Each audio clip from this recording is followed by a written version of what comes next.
بسم اللہ الرحمن الرحیم۔ محترم ناظرین، السلام علیکم۔ ایک یہودی کو رسول خدا صلی اللہ علیہ وآلہ وسلم سے چند دینار قرض واپس لینا تھا۔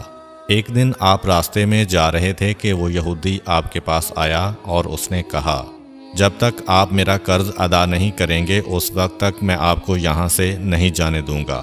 نبی اکرم صلی اللہ علیہ وآلہ وسلم نے فرمایا، اس وقت ادائیگی کے لیے میرے پاس کچھ بھی نہیں ہے۔ یہودی نے کہا، جب تک آپ میرا قرض واپس نہیں دیں گے میں بھی آپ کو یہاں سے جانے نہیں دوں گا۔ آپ نے فرمایا، اگر یہ بات ہے تو میں تیرے ساتھ یہیں بیٹھ جاتا ہوں۔ یہ کہہ کر آپ اس کے ساتھ بیٹھ گئے۔ جیسے جیسے وقت گزرتا گیا آپ کے صحابہ وہاں جمع ہوتے گئے۔ جب انہوں نے یہودی کی یہ جسارت دیکھی تو انہوں نے اس کو سزا دینے کا ارادہ کیا۔ آپ نے انہیں ہر طرح کی تادیبی کارروائی سے روک دیا اور فرمایا کہ تم دور چلے جاؤ۔ حکم رسول کے تحت صحابہ دور چلے گئے۔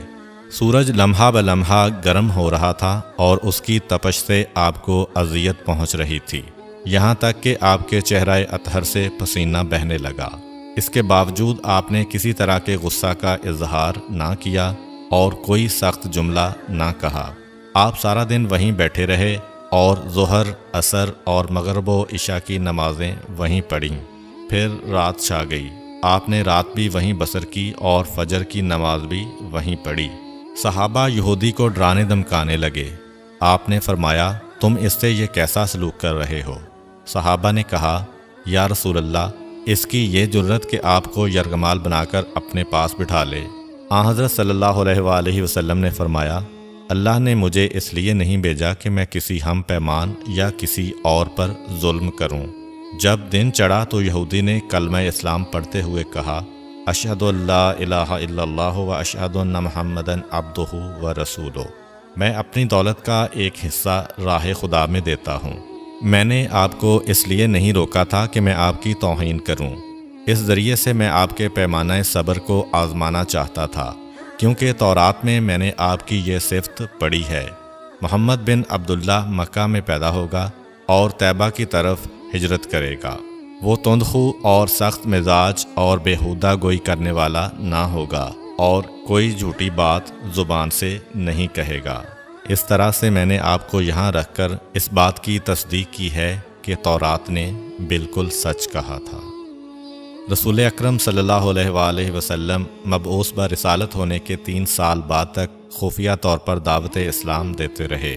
اس کے بعد اللہ تعالیٰ نے آپ کو حکم دیا کہ آپ کھل کر اللہ کا پیغام پہنچائیں اور لوگوں کو خدا کی طرف دعوت دیں۔ ایام حج شروع ہوئے تو پورے جزیرۃ العرب سے لوگ مکہ کی طرف آنا شروع ہوئے۔ نبی اکرم صلی اللہ علیہ وآلہ وسلم کوہ صفا پر چڑھے اور آپ نے بلند آواز سے فرمایا، لوگو، میں اللہ کا رسول ہوں، تم اللہ رب العالمین پر ایمان لے آؤ۔ لوگ آپ کی طرف متوجہ ہوئے اور انہوں نے تعجب سے یہ اعلان سنا اور سب کی خواہش ہوئی کہ وہ اعلان کرنے والے کو دیکھیں۔ پھر آپ صفا سے اتر کر مروہ آئے اور وہاں پر بھی آپ نے 3 بار یہی اعلان کیا۔ جب ابو جہل نے آن حضرت صلی اللہ علیہ وآلہ وسلم کا یہ اعلان سنا تو اسے سخت غصہ آیا۔ اس نے زمین سے ایک پتھر اٹھا کر آپ کی پیشانی پر مارا، جس سے آپ کی پیشانی زخمی ہو گئی، خون بہنے لگا اور آپ کا پورا چہرہ لہو لہان ہو گیا۔ اس کے بعد تمام مشرکین آپ کو پتھر مارنے لگے۔ نبی اکرم صلی اللہ علیہ وآلہ وسلم مجبور ہو کر کوہ ابو قبیس پر چڑھ گئے اور ایک چٹان کے پیچھے جا کر چھپ گئے۔ مشرکین نے بھی آپ کا تعاقب کیا لیکن آپ انہیں کہیں دکھائی نہ دیے۔ ناکام و نامراد ہو کر انہیں واپس آنا پڑا۔ اسی اثناء میں ایک شخص نے حضرت علی علیہ السلام کو اس واقعہ کی اطلاع دی اور کہا کہ میرا خیال یہ ہے کہ محمد مارے جا چکے ہیں، نعوذ باللہ۔ یہ سن کر حضرت علی علیہ السلام کو شدید دکھ ہوا اور آپ ام المومنین حضرت خدیجہ الکبریٰ سلام اللہ علیہ کے پاس آئے اور ان سے کہا، میں نے سنا ہے کہ مشرکین نے رسول خدا صلی اللہ علیہ وآلہ وسلم پر سنگ باری کی ہے اور بعض لوگوں کا یہ گمان ہے کہ نبی اکرم شہید ہو گئے ہیں۔ آپ روٹی پانی اٹھائیں اور میرے ساتھ انہیں تلاش کرنے کے لیے چلیں، ممکن ہے ہمیں ان کا کہیں نشان مل جائے۔ آپ وادی پر نظر رکھیں اور میں پہاڑ کے دامن میں آپ صلی اللہ علیہ وآلہ وسلم کو تلاش کرتا ہوں۔ آپ روتے ہوئے آگے بڑھے اور آپ کہہ رہے تھے، یا رسول اللہ، ہمیں جواب دیں، آپ کہاں ہیں؟ میری روح آپ پر قربان، آپ کس وادی میں بھوکے پیاسے ہیں؟ آپ نے مجھے اپنے ساتھ کیوں نہ لیا تھا؟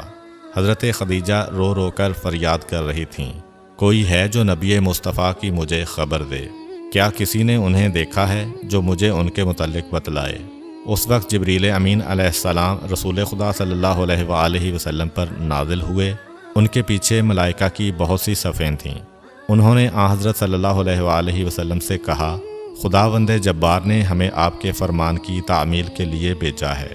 اگر آپ چاہیں تو ہم اس قوم کو تباہ کر دیں گے اور ان کا دنیا میں کہیں نام و نشان تک دکھائی نہ دے گا۔ رحمت للعالمین نے فرمایا، میں نبی رحمت بنا کر بھیجا گیا ہوں، میں عذاب و انتقام کا حامی نہیں ہوں۔ پروردگار میری قوم کو معاف کر دے، وہ مجھے جانتے نہیں ہیں۔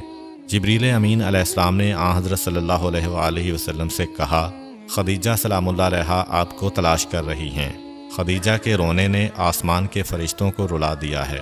آپ انہیں جواب دیں، خدا کی طرف سے اور ہماری طرف سے انہیں سلام پہنچائیں اور انہیں جنت کی بشارت دیں۔